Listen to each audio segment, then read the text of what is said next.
Decision making under सर्टेनिटीमा decision मेकरले निर्णयकर्ता जसले निर्णय लिने हो उसले कुनै एनालाइसिस गर्नु पर्दैन। डिसिजन मेकिङ अन्डर अनसर्टेनिटीमा पछि के हुन्छ होला भन्ने कुराको त्यो प्रोबेबिलिटी थाहा हुँदैन क्या हामीलाई। के हुन्छ होला भन्ने त एउटा सर्टेन एउटा आइडिया त हुन्छ है। जस्तो भनौँ न क्वेसन हामीले योभन्दा अगाडि गरेका छौँ त्यसमा के थियो भन्दा 10 देखि 14 सम्म कि 11 देखि 14 सम्म भनेको छ कि के छ है।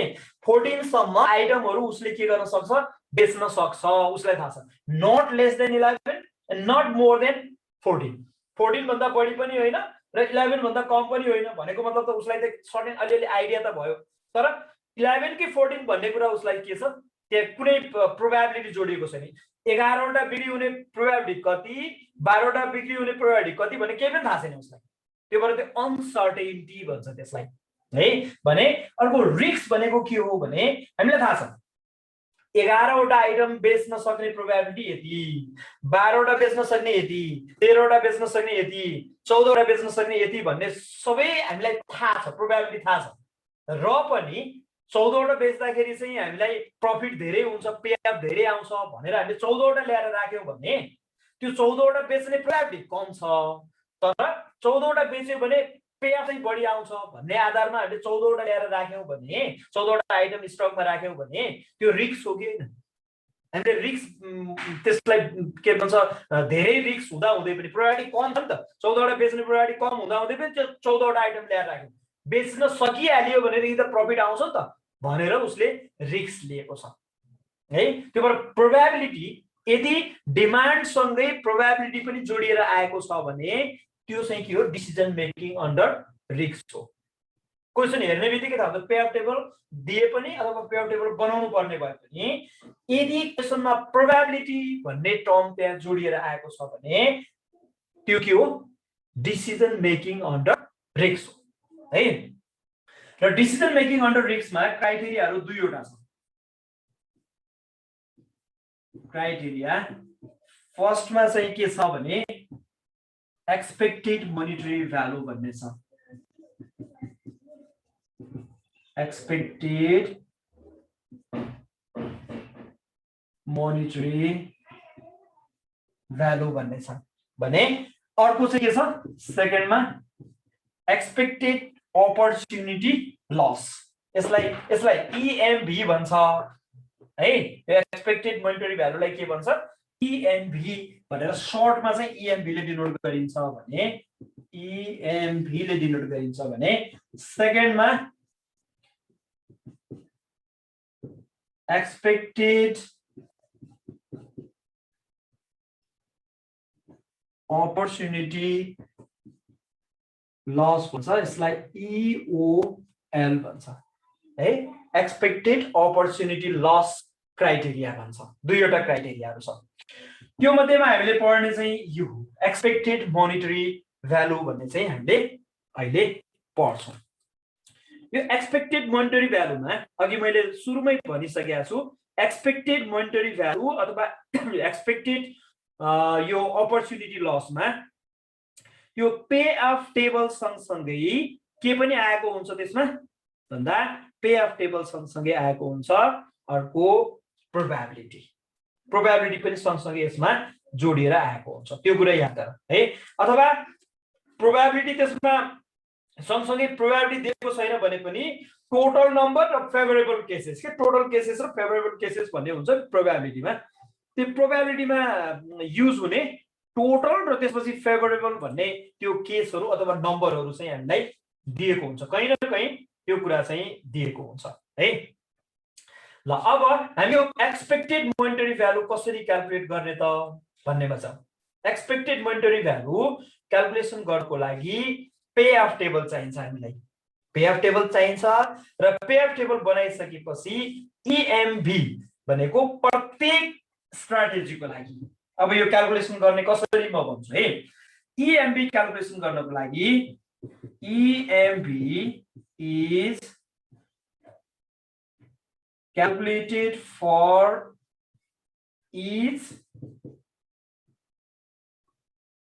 यो स्ट्राटेजी भनेको स्टक पनि हो है। फेरि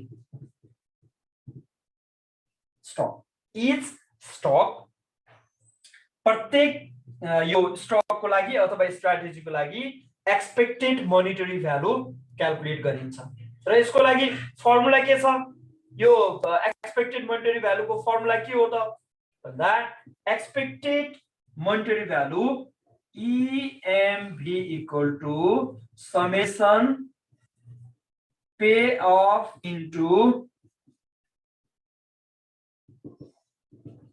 प्रोबेबिलिटी पे अफ र प्रोबेबिलिटी किनभने प्रोबेबिलिटी पनि सँगसँगै आएको हुन्छ मैले अघि नै भनिसकेँ सर्टेन डिमान्ड आउने प्रोबेबिलिटी कति हुन्छ भन्ने कुरा त्यो थाहा हुन्छ प्रोबेबिलिटी पे अफ पनि त्यो डिमान्डसँग रिलेटेड पे अफ पनि थाहा हुन्छ हामीलाई त्यही भएर pay of into probability pay of into probability गर्दै जाने अनि टोटल सबै सम गरिदियो भने त्यहाँबाट के आउँछ एक्सपेक्टेड मोनिटरी भ्यालु र त्यो EMV आइसकेपछि त्यसपछि कुन चाहिँ स्ट्राटेजी चुज गर्ने त भन्दा जुन स्ट्राटेजीको EMV को भ्यालु म्याक्सिमम हुन्छ सबैभन्दा बढी हुन्छ त्यही स्ट्राटेजी हामीले के गर्छौं चुज गर्छौं स्ट्राटेजी चुज गर्दाखेरि जहिले पनि के हुन्छ एक्सपेक्टेड मोनिटरी भ्यालु EMV को value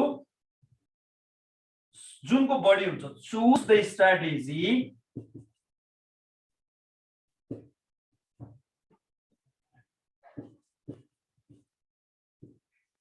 which has maximum EMV. EMV को भ्यालु जुन स्ट्राटेजीमा म्याक्सिमम हुन्छ त्यही स्ट्राटेजी के गर्नुपर्छ चुज गर्नुपर्छ है ल यो चाहिँ यो EMV क्याल्कुलेसन गर्ने फर्मुला र त्यसपछि त्यो भ्यालु आइसकेपछि कुन चाहिँ स्ट्राटेजीलाई चुज गर्ने भन्ने कुरा चाहिँ मैले यसरी लिस्टिङ गर्दिए अब यो सँगसँगै यो EMV सँगसँगै हामीले अर्को मेजरमेन्ट पनि सँगै गर्छौं यो के भन्छ यो डिसिजन मेकिङ अन्डर रिस्क जुन प्रोबेबिलिटी सहित दिएको पे अफ टेबल हुन्छ त्यो पे अफ टेबलबाट हामीले अर्को भ्यालु के क्याल्कुलेट गर्छौं भने expected profit with perfect information भन्ने छ है अर्को हामीले यो मेजर गर्ने यो EMV त सकियो EMV यतिमै सकिहाल्छ है EMV को काम सकियो हामीले चुज गर्छौं कुनै एउटा स्ट्राटेजी चुज गर्छौं त्यसपछि डिसिजन भयो सकिहाल्यो तर त्यो सँगसँगै expected profit with perfect information यो भ्यालु चाहिँ कति हुन्छ हामीले एउटा मेजरमेन्ट त्यो गर्छौं expected profit with perfect information भन्ने छ expected profit with perfect information यसलाई सर्टमा के भन्छ EPPI भन्छ है यो expected profit with perfect information पुरै इन्फर्मेसन भएको बेलामा एक्सपेक्टेड प्रॉफिट कति हुन्छ त भन्ने कुरा चाहिँ यसले दिन्छ यो EPPI को लागि फर्मुला छ EPPI को यो क्याल्कुलेसन गर्नको लागि हामीसँग फर्मुला छ diagonal pay of into probabilities को समेसन गर्ने diagonal pay of into probability यसलाई के गर्ने मल्टिप्लाई गर्ने अनि सबै डायगोनल पे अफ र प्रोबेबिलिटी मल्टिप्लाई गरिसकेपछि आएको भ्यालुलाई टोटल गर्ने समेसन भनेको त्यो summation diagonal pay of into probability अब यसको एक्ज्याक्ट मेजरमेन्ट क्याल्कुलेसन कसरी गर्ने भन्ने कुरा त म तिमीहरुलाई यो टेबल बनाइसकेपछि त्यो टेबलबाट आउने भ्यालुलाई लिएर त्यसपछि एउटा न्यूमेरिकल गरेर देखाउँछु त्यसपछि अर्को मेजरमेन्ट छ यसमै हामीले गर्ने अर्को मेजरमेन्ट भनेको EVPI भन्ने छ है EVPI यो जुन summation diagonal pay of into probability भन्ने छ नि यसलाई अर्को वर्डमा के पनि भन्छ यसलाई भन्दा EMV अन्डर सर्टेनिटी पनि भन्छ यसलाई समेसन EMV अन्डर सर्टेनिटी पनि भन्छ है अब यो EMV अन्डर सर्टेनिटी भनेको के हो भने डिमान्ड कति हुन्छ भन्ने पहिले नै जानकारी भएर हामीले त्यति नै राख्दियौ, त्यति नै स्टक राख्दियौ भने त्यसलाई सर्ट एन्ट्री भन्छ। त्यो डायगोनलमा भएर आएका एलिमेन्टहरु पेअफहरु सबै त्यस्तै हुन् के। हिजो मैले बनाएको टेबल थियो नि त पेअफ टेबल, त्यो पेअफ टेबलमा S1 equal to 10 D1 equal to 10 हुँदाखेरि S1 D1 भन्ने एलिमेन्ट डायगोनल एलिमेन्ट हो नि। त्यसमा स्टकमा 10 वटा थियो, डिमान्ड पनि 10 वटै हुँदाखेरि त पहिले थाहा भयो जस्तो भयो नि त। डिमान्ड 10 वटा हुन्छ भने पहिले जानकारी भएर पहिले थाहा भएर स्टकमा 10 वटा ल्याए जस्तो भयो, सर्टेन्टी जस्तो भयो के त्यो। त्यस्तै अर्को S2 D2 भन्ने थियो, S2 11 हुँदाखेरि D2 पनि कति थियो 11 थियो। त्यहाँ आउने जुन पेअफ छ त्यो पेअफ भनेको डिमान्ड 11 वटा हुन्छ भने पहिले थाहा भएर 11 वटा स्टकमा राखे जस्तो भयो नि, सर्टेन्टीको जस्तै भयो कि त्यो। त्यो भएर डायगोनलमा पर्ने एलिमेन्टहरु सबै के हुन् सर्टेन्टी हुन्। EMB अन्डर सर्टेन्टी को समेसन गरिदियो भने त्यो भनेको के हो EPPI। ल एउटै हो भने अर्को EVPI भन्ने छ, हामीले क्याल्कुलेसन गर्ने यसमा है। हामीले क्याल्कुलेसन गर्ने अर्को मेजरमेन्ट भनेको के रहेछ EVPI भनेको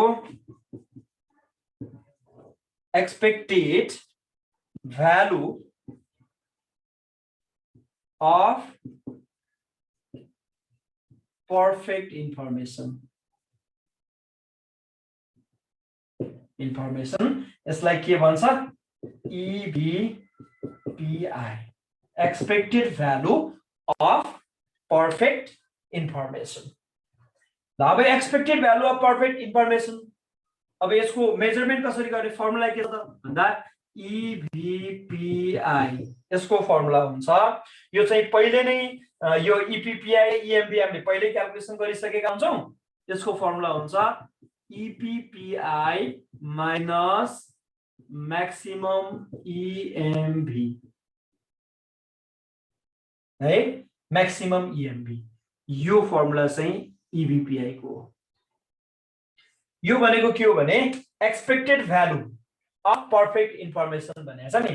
यो पर्फेक्ट पुरै जानकारी जस्तो डिमान्ड यति नै हुन्छ भनेर पहिले नै कसैले भनिदियो भने हामीलाई जानकारी दियो भने त्यो जानकारी दिनेवाला हुन्छ नि उसलाई हामीले कति पे गर्दाखेरि उपयुक्त हुन्छ त भनेर क्याल्कुलेसन गर्ने हो। यो डिमान्डको बारेमा हामीलाई कसैले जानकारी गराइदियो भने त्यो जानकारी गराइदिए बापत हामीले उसलाई कति पे गर्ने त भन्ने कुरा चाहिँ केमा आउँछ EVPI मा आउँछ है।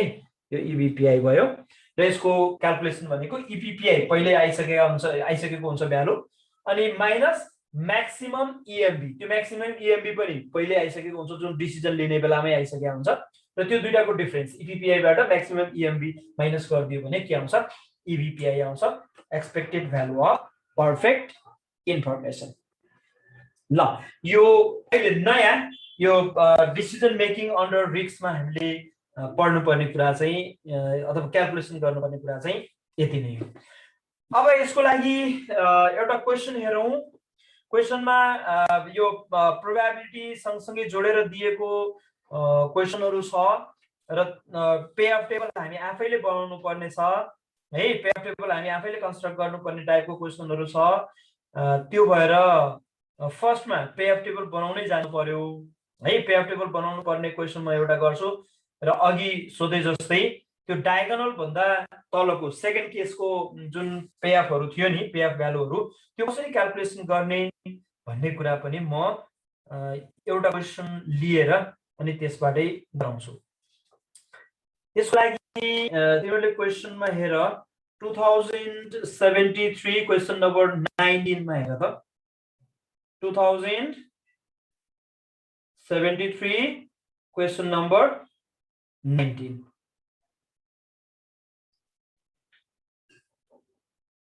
अब यसमा यो डिसिजन विथ अनसर्टेनिटी भनेको छ यो के भन्छ थ्योरेटिकल पार्ट भयो। अनि what are the methods of decision making under the situation of uncertainty भनेको छ। अनसर्टेनिटीमा चाहिँ तीनवटा मेथड छ त्यो लेख्ने म्याक्सिम्याक्स म्याक्सिमिन र मिनिम्याक्स रिग्रेट क्राइटेरिया भन्ने है, त्यही नै हो। अब न्यूमेरिकल पार्टमा हेरौं त। A grocery shopkeeper orders and receives 1 liter snow corn curd। यो चाहिँ नाम भयो स्नो corn curd भन्ने। यो ब्रान्ड नाम भयो। Early in the morning each day, प्रत्येक दिन 1 लिटर चाहिँ के गर्छ एउटा ग्रोसरी शपले चाहिँ स्नो फोन कार्ड चाहिँ एभ्री मर्निङमा चाहिँ के गर्ने रहेछ अर्डर एन्ड रिसिभ है, यो अर्डर लिन्छ र त्यसपछि दिन्छ। A cost of card per liter is ₹100 and he sells it for ₹130। उसले कतिमा किन्छ त्यो कार्डलाई ₹100 मा भने बेच्छ कतिमा ₹130 मा, ₹130 मा बेच्छ, thus making profit of ₹30 per liter। 1 litre मा 1 लिटर मा उसले कति प्रफिट अर्न गर्छ ₹30। त्यहाँ प्रफिट पनि त्यही क्याल्कुलेसन गरेरै दियो हैन। अब त्यो खास गाह्रो काम त होइन प्रफिट क्याल्कुलेसन गर्नलाई, त्यही पनि क्वेशनमा दिएको छ है। र त्यो प्रफिट ₹30 हुन्छ भने based on the previous year sales statistics, अघिल्लै वर्षको जुन सेल्स स्ट्याटिस्टिक अघिल्लो वर्ष कसरी बिक्री गरेको थियो है, त्यो कार्ड चाहिँ कसरी बिक्री गरेको छ त्यो एक्सपिरियन्सको आधारमा the grocery shopkeeper estimates his daily sale of card as follows भनेको छ हो। उसले चाहिँ अघिल्लो वर्षको यो अनुभवले गर्दाखेरि उसले के गरेको छ भन्दाखेरि एउटा एस्टिमेसन गरेको छ यसरी 16, 17, 18, 19 गरेर दिएको छ। र त्यसपछि प्रोबेबिलिटिज अफ डिमान्ड कति छ 0.3, 0.25, 0.2, 0.15 र 0.1 छ। अब हेर है प्रोबेबिलिटी कसरी दिएको छ यसमा। 0.3 भनेको 15 लिटर, यो 15 भनेको पक्कै यो के हुनुपर्छ 15 लिटर हुनुपर्छ। 15 लिटर डिमान्ड हुने प्रोबेबिलिटी कति छ 0.3। 16 लिटर डिमान्ड हुने प्रोबेबिलिटी कति छ 0.25, कम छ नि। अनि 17 लिटर 17 लिटर डिमान्ड हुने 0.2 अझै कम छ। 18 लिटर हुने 0.15 अझै कम। 19 लिटर हुने सबैभन्दा कम छ 0.1। भनेको जति धेरै डिमान्ड छ त्यति नै प्रोबेबिलिटी के छ कम छ, त्यो डिमान्ड हुने प्रोबेबिलिटी घट्दै गएको छ है। तर अब उसले 19 मैले चाहिँ 19 लिटर राख्छु कुनै दिनमा बिहानमा चाहिँ उसले 19 लिटर कार्ड दही ल्याएर राख्यो बेच्नको लागि भने सबै बेच्यो भने त ठीक छ, तर पुरै सबै बिक्न सकेन र 15 वटा मात्रै बिक्यो, त्यसको कम्तीमा 15 वटा चाहिँ बेच्न सक्ने भन्ने उसको एक्सपिरियन्स छ फेरि है। 15 वटा मात्रै बिक्यो भने त 4 लिटर त बाँकी रह्यो, अनि 4 लिटर बाँकी रहने बित्तिकै उसलाई के भयो घाटा हुने भयो नि। भनेपछि त्यो रिस्क चाहिँ उसले बेहोर्नु पर्ने भयो के, त्यो भएर प्रोबेबिलिटीको कुरा त्यसरी आएको। Any unused card have to be thrown away at the end of the day। कुनै दिनमा त्यो दही युज भएन, बिक्री पनि भएन, खाइएन भने अनि लास्टमा त्यो दिनको अन्तिममा के गर्नुपर्छ फालिदिनु पर्छ, भोलिपल्टसम्म रहँदैन भनेको छ है। भनेको मतलब फालिदिनु पर्छ भनेको मतलब यसको सेल्भेज भ्यालु कति छ 0 छ है। हामीले पहिला गरेकोमा पनि के थियो सेल्भेज भ्यालु 0 दिएको, यसमा पनि सेल्भेज भ्यालु 0 है। त्यो कुरा याद गर्नु पर्यो। थ्रोन अवे भनेको छ नि फालिदिने हो, अरु त्यसको कम्पनसेसन केही छैन। How many cards of 1 liter should the shopkeeper stock each day so as to maximize his profit in the long run? है उसले त्यो व्यापार गरिराख्ने हो भने उसले चाहिँ कति लिटर उसले के गर्नु पर्ला स्टकमा राख्नु पर्ला। also compute expected value for perfect information भनेको छ। यो माथि चाहिँ के भन्यो हेर त, यो भन्दा अगाडि हामीले जुन डिसिजन मेकिङ अन्डर अनसर्टेनिटीमा म्याक्सिम्याक्स म्याक्सिमिन भन्ने कुरा चाहिँ क्लियरली दिएको थियो। अब यहाँ के भनेको छ हेर त, how many cards of 1 litre should the shopkeeper stock each day so as to maximize his profit in the long run भनेको छ नि। यसको मतलब के हो भन्दा लङ रनमा भनेको मतलब दीर्घकालीन रूपमा हेर्दाखेरि कति लिटर उसले कार्ड ल्याएर राख्यो भनेदेखि उसको प्रफिट म्याक्सिमम हुन्छ भनेको छ। प्रफिट म्याक्सिमाइज गर्ने भनेको छ, त्यहाँ म्याक्सिम्याक्स म्याक्सिमिन भन्ने छैन। फेरि त्यो एक्जाममा त्यो म्याक्सिमाइज भनेको छ म्याक्सी छुट्टै माइज छुट्टै रहेछ भनेर फेरि म्याक्सिम्याक्सको फर्मुला लगाउला यसमा है, त्यो पाइँदैन। म्याक्सिमाइज प्रफिटलाई म्याक्सिमाइज गर्ने भनेछ र माथि क्वेसनमा के दिएको छ प्रोबेबिलिटी दिएको छ। डिमान्ड सँगसँगै प्रोबेबिलिटी पनि छ है। त्यो भएर डिमान्डसँग प्रोबेबिलिटी जोडिएर आयो भने त्यो चाहिँ के हो रिस्कको प्रब्लम हो। हामी EMV तिरबाट जानुपर्छ भन्ने कुरा चाहिँ बुझ्नु आवश्यक छ तिमीहरूले है। अब यसमा यो 2073 क्वेशन नम्बर 19 को है। यसमा here for each liter of curd CP कति छ, SP कति छ, SV कति छ, ML कति छ, पहिला सुरुमा MP नै गरौँ, MP कति छ, ML कति छ, यो क्याल्कुलेसन गर्नु पर्यो। फर्स्टमा हामीले CP कतिमा ल्याउँछौ भनेछ 100 मा, अनि SP कतिमा बेच्छ भनेछ 130 मा, SB thrown away फाल्दिने भनेछ। At the end of the day the curd should be thrown away। त्यो दिनमा चाहिँ के भन्छ बेच्न सक्यो भने अर्को दिन त्यो काम छैन। MP भनेको के हुन्छ SP minus CP। SP कति छ रुपीस 130 minus 100 भनेको रुपीस 30। क्वेशनमा पनि दिएको छ 30 रुपीस के गर्छ यसले प्रॉफिट गर्छ। अनि मार्जिनल लस भनेको कति हुन्छ CP minus SB। CP कति छ 100 minus 0, SB छैन, त्यो भएर जतिमा किनेको छ त्यो सबै के हुन्छ लस भएर जान्छ है। मार्जिनल लस भनेको त्यो पुरै टोटली लस हुन्छ भने है। अब यो पे अफ टेबल कन्स्ट्रक्सन गर्दाखेरि हामीलाई दुईवटा फर्मुलाहरू छ, दुईवटा केसहरू छ। त्यो लेख्नु भन्दा पहिला मैले के गर्छु यो MP र ML को आधारमा टेबल MP र ML को आधारमा फर्मुलामा युज गर्यो।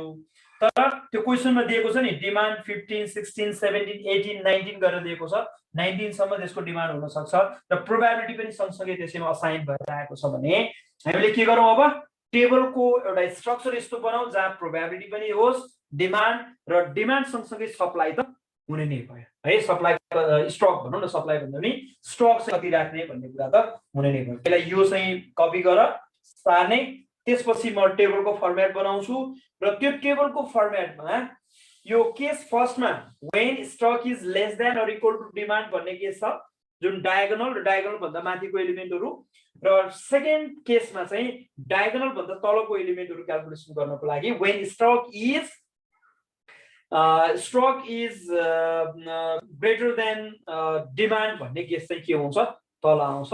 त्यो केसको लागि छुट्टै दुईवटा केसहरु छ। जहिले पनि पे अफ टेबल कन्स्ट्रक्ट गर्नको लागि हामीसँग दुईवटा केसहरु हुन्छ र त्यो दुईवटा केसहरु कसरी गर्ने भन्ने कुरा हामीले अगाडिको क्लासमा पनि गरिसकेका छौं।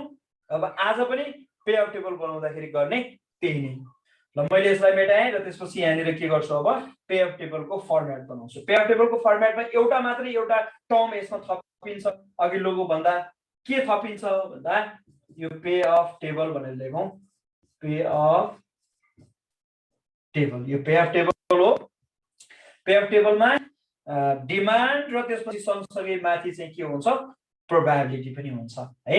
प्रोबेबिलिटी यसमा थपिन्छ र कतिवटा छ 3 2 5 वटा छ यसमा है, 5 वटा छ र टेबलको फर्मेटमा पछाडी यही टेबलमा हामीले एक्सपेक्टेड मोनेटरी भ्यालु पनि क्याल्कुलेसन गर्नुपर्ने हुनाले पछाडी एउटा एक्स्ट्रा कलम बनाएर राखिन्छ है। प्रोबेबिलिटी लेखौं पहिला, प्रोबेबिलिटी त्यसपछि रिजोइन गर्न पाए हुन्थ्यो। के रे रिजोइन के टाइम सेट दिने बेला हुन लाग्यो नि, रिजोइन गरिहाल्नु पाए हुन्थ्यो कि बरु।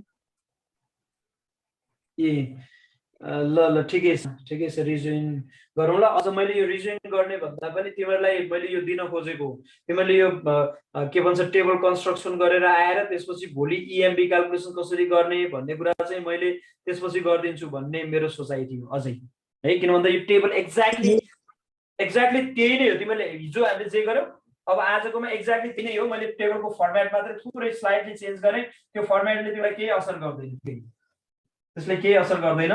डिमान्ड र त्यसपछि स्टक भन्ने चाहिँ यताको साइडमा आउँछ,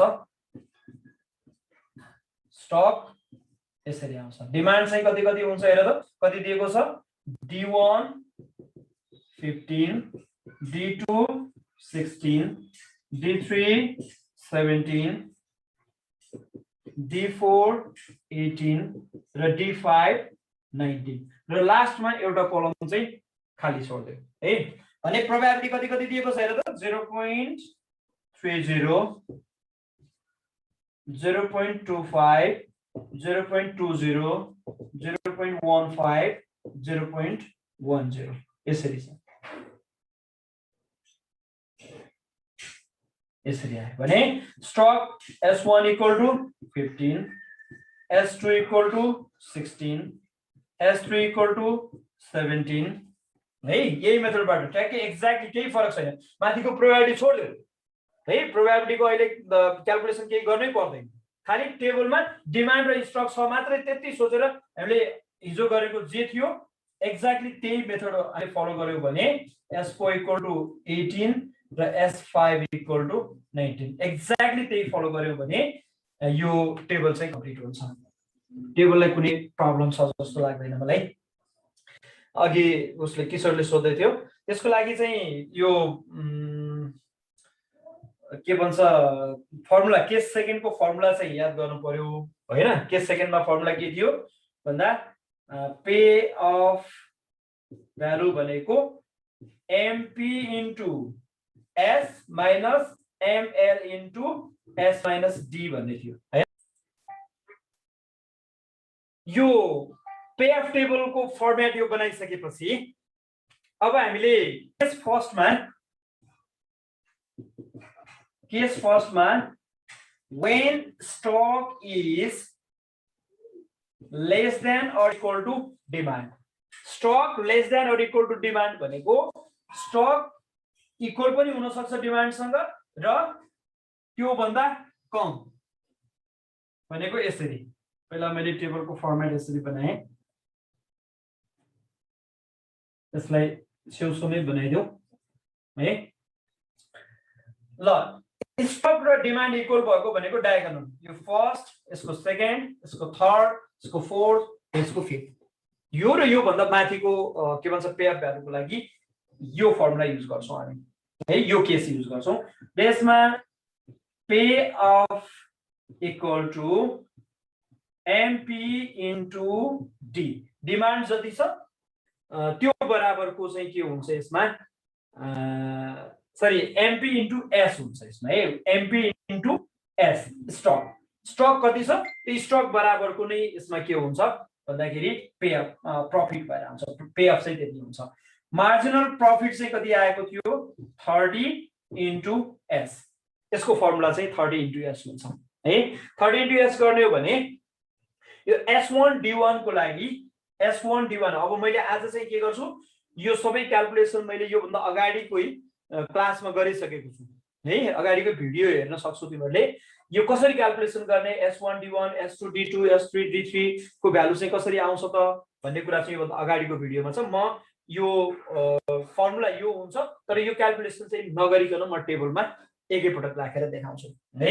MP इन्टु S भनेको यसको लागि चाहिँ कति हुन्छ, यो डट को लागि चाहिँ S1 D1 को लागि S को भ्यालु कति छ 15 छ भनेपछि 15 इन्टु 30 हुन्छ, यो भनेको 450 हुन्छ र यो भन्दा पछाडीको लागि सबैको त्यही हुन्छ 450 450 450 450 भयो है। त्यस्तै यो S2 D2 यसको लागि S को भ्यालु हुन्छ 16 इन्टु 3 कति हुन्छ 480 यो भन्दा पछाडी सबै 480 हुने भयो। त्यस्तै यसको लागि चाहिँ कति हुन्छ भन्दा यहाँनिर S3 D3 को लागि यहाँ भ्यालु हुन्छ 17, S को भ्यालु हुन्छ 17 इन्टु 3 गर्नु पर्यो भनेको 510 हुन्छ भने। त्यस्तै अर्को S4 D4 को लागि भ्यालु हुन्छ 18, S को भ्यालु 18 हुन्छ, S को भ्यालु हुन्छ 540 र लास्टमा आउँछ यसमा चाहिँ कति आउँछ भन्दा 19, यो S को भ्यालु 19 इन्टु 3 हुन्छ, त्यो भनेको यसको भ्यालु हुन्छ 570 यसरी हेर्दाखेरि मैले त्यो आइडिया पहिला पनि भनेको छु, यो डायगोनल एलिमेन्टहरु चेन्ज कसरी हुन्छ भन्ने कुरा मैले यसभन्दा अगाडिको भिडियोमा पनि भनिसकेको छु है। यो 450 480 510 540 570 भएको छ नि, यो कसरी चेन्ज हुन्छ त? 540 र 480 450 र 480 को बीचको रिलेसन यो कसरी बढेको छ, यो कसरी बढेको छ, के को आधारमा बढेको छ भन्ने कुरा चाहिँ यो भन्दा अगाडिको भिडियोमा मैले पहिले भनिसकेको छु, यो भन्दा अगाडिको क्लासमा भनिसकेको छु है। त्यहाँ त्यो क्लासमा मैले जति जे भनेको थिएँ त्यो कुरा याद गर्ने अथवा त्यो भिडियोमा पनि हेर्न सकिन्छ। अब त्यस्तै अर्को केस सेकेन्डमा चाहिँ के हुन्छ, केस सेकेन्डमा when s is greater than d भन्ने छ। स्टक डिमान्ड भन्दा बढी भयो भने के हुन्छ त भन्दा पे अफ को फर्मुला हुन्छ mp into s minus ml into s minus d भन्ने फर्मुला छ है। यो फर्मुला छ, यो फर्मुला अनुसार mp को भ्यालु कति छ 30 into s minus marginal loss चाहिँ 100 नै हुन्छ, 100 s minus d। यो अघि आइसकेको छ है, त्यो क्वेशनबाट मैले यही क्वेशनबाट राखेको हो। 30s minus 100s minus minus plus 100d भयो। यो 30 सरी यहाँनिर चाहिँ mp into d हुन्छ है, mp into d, किनभने यसले बेच्न सक्ने भनेको डिमान्ड बराबर हो है, mp into d। यो याद गरौँ, पे अफ भनेको mp into d minus ml into s minus d भन्ने फर्मुला छ। त्यसमा मैले भ्यालु राखेको छु यसरी, र राखिसकेपछि कति आउँछ यो 30d plus 100d 130d minus 100s हुन्छ। र यो फर्मुलाबाट अब बाँकी रहेको यो सेलहरुको भ्यालु पे अफ भ्यालु हामीले निकाल्न सक्छौं। अब अहिलेको केसमा हेर्ने भने यो कति हुन्छ भन्दा मार्जिनल लस चाहिँ कति आएको छ, mp 30 छ, यो 100 भयो है। मार्जिनल लस भनेको आएको छ 100 आएको छ। अब यहाँनिर हेरौं यो भ्यालुहरु कति कति हुन्छ, यो कसरी क्याल्कुलेसन गर्ने त्यो मैले 1 by 1 क्याल्कुलेसन गरेर मैले भन्दा अगाडिकै क्लासमा गराइसकेको छु। अहिले म डाइरेक्ट यहाँ भ्यालु राख्छु 350 250 150 र 50। त्यस्तै यसमा 380 280 र 180, यसमा छ 410 र 310, र यसमा हुन्छ 440। ल यो के भयो, यो चाहिँ पे अफ टेबलको कन्स्ट्रक्सन भयो। अब यस्तै अब यो भन्दा पछाडी अब EMP कसरी क्याल्कुलेसन गर्ने, त्यसपछि EVPI कसरी क्याल्कुलेसन गर्ने भन्ने, यो पे अफ टेबल हामीले नर्मल प्रोसेसबाट पे अफ टेबल कन्स्ट्रक्सन गर्यौं। त्यो भन्दा अगाडि हामीले जनरली पे अफ टेबल जसरी कन्स्ट्रक्सन गर्थ्यौं त्यही तरिकाले बनायौं। र EMB एक्सपेक्टेड मोनिटरी भ्यालुको लागि फर्मुला के छ, EMB equal to summation pay of into probability भन्ने फर्मुला हामीले लेखिसकेका छौं पहिले नै। र त्यही फर्मुला युज गरेर हामीले के गर्यौं, अब यो एक्सपेक्टेड मोनिटरी भ्यालु क्याल्कुलेसन गर्यौं। प्रत्येक स्टकको लागि, प्रत्येक स्ट्र्याटेजीको लागि, S1 को लागि छुट्टै, S2 S3 S4 S5 को लागि प्रत्येकको लागि हामीले के गर्दै छौं भन्दा यो EMB क्याल्कुलेट गर्दै छौं। यही EMB भनेको एक्सपेक्टेड मोनिटरी भ्यालु सबैको लागि छुट्टा छुट्टै कसरी आउने रहेछ। S1 को म फेरि भन्छु, S1 को लागि पे अफ भ्यालुहरु यहाँ दिएको छ, यसरी आएको छ है। हामीले रो वाइज हेर्नु पर्यो, यो stock wise 450 pay of into probability एमआथि छ 0.3 है। Pay of into probability plus pay of into probability plus pay of into probability plus pay of into probability plus pay of into probability गर्दाखेरि 450 आयो है। यस्तै अब S2 को लागि पनि सेम प्रोसेस छ। मैले त्यहाँ साइडमा लेखेको छु pay of into probability 350 into 0.30 480 into 0.25 यसरी नै। त्यस्तै S3 को लागि 250 into 0.3 plus pay of into probability plus pay of into probability यसरी आएको छ भने S4 को लागि पनि pay of into probability plus pay of into त्यसको करेस्पोन्डिङ प्रोबेबिलिटी के पे अफ त यिनीहरु छँदैछ, प्रत्येक पे अफ सँग प्रोबेबिलिटी पनि के भएको छ जोडिरहेको छ। त्यही भएर pay of into probability pay of into probability सबै पे अफ को इन्टु प्रोबेबिलिटी गर्दै यहाँ S5 सम्म यसरी आएको छ है। अब यो टोटल भ्यालु कति कति आएको छ ल भन त।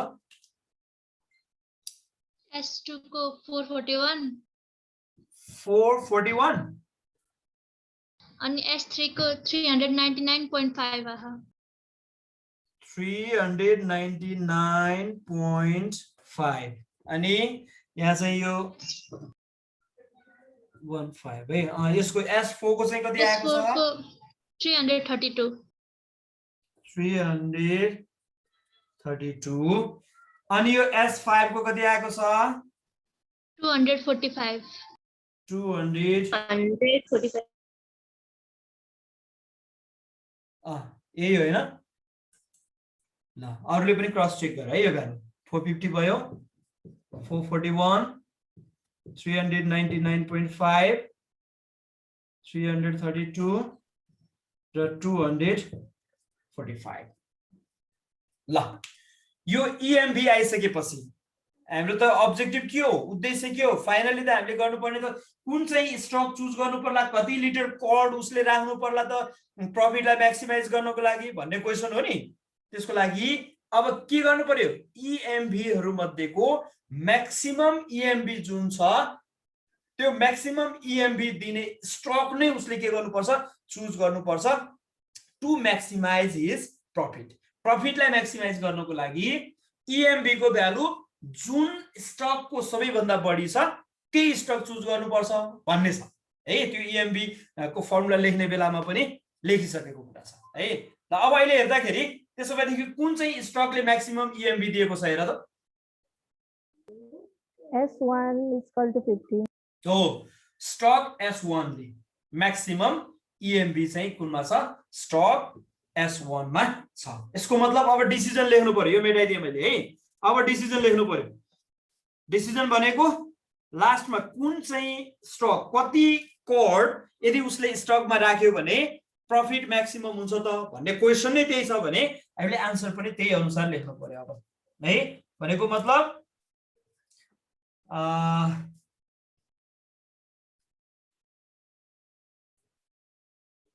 to maximize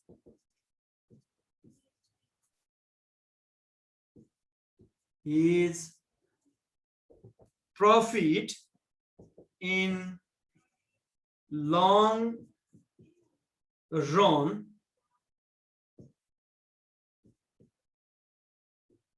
he should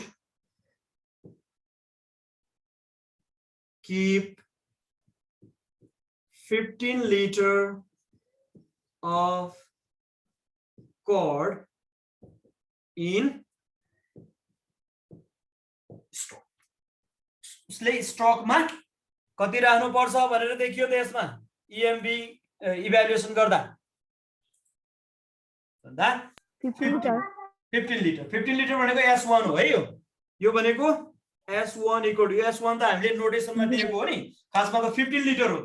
15 litre chord राख्यो भने उसले स्टकमा EMV यो उसको प्रफिट चाहिँ के हुन्छ? म्याक्सिमम हुन्छ भन्ने हामी कन्क्लुजनमा त्यसरी पुग्यौं। अब नेक्स्टमा अर्को पनि सोधेको छ यसमा, also compute the expected value for perfect information. यो 15 मार्क्समा सोधेको क्वेसन छ है। यो इम्पोर्टेन्ट क्वेसन हो, 15 मार्क्समा सोधेको क्वेसन। अब यसैमा के सोधेको, अर्को के सोधेको छ भने also compute expected value for perfect information भनेको छ। Expected value for perfect information भनेको EVPI। यो फर्मुला लेखिसकेको छु मैले अघिल्लै क्लासमा है। EVPI को फर्मुला के हुन्छ? EVPI को फर्मुला के छ हेर त। EVPI भनेको PI माइनस म्याक्सिमम EMV भन्ने छ हो।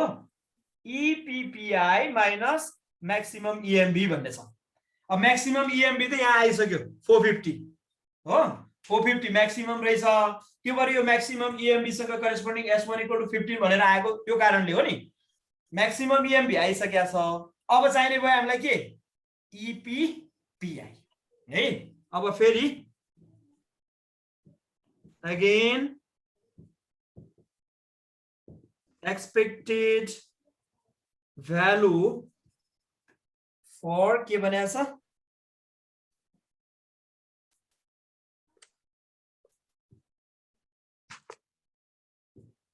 perfect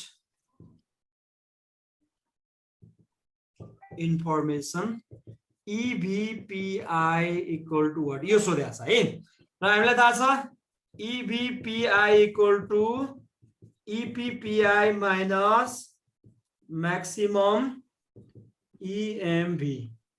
Maximum EMV आइसकेको छ 450.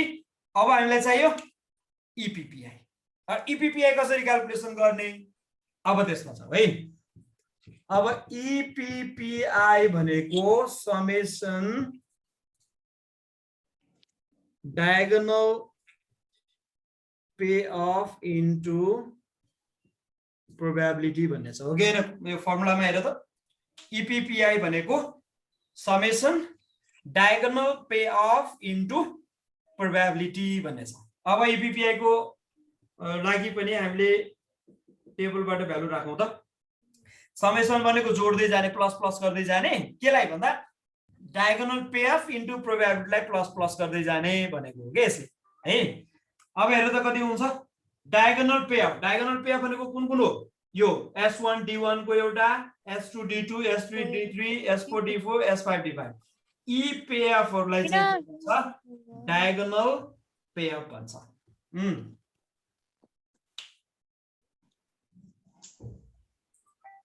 डायगोनल पे अफ है। अब diagonal pay of into probability भनेको छ है। डायगोनल पे अफ भनेको सुरुको यो डायगोनल एलिमेन्टको फर्स्ट डायगोनल एलिमेन्ट कति हो 450 इन्टु यसको करेस्पोन्डिङ प्रोबेबिलिटी कति 0.30 450 इन्टु 0.30 प्लस अब नेक्स्ट डायगोनल एलिमेन्ट यिनीहरु मध्येमा 480 इन्टु यसको corresponding probability 0.25 480 into 0.25 plus 510 into 0.20 plus 540 into 0.5 plus 570 into 0.10 यसले दिन्छ EPPI expected profit with perfect information भन्ने छ। ल यो भ्यालु कति हुन्छ क्याल्कुलेसन गर 495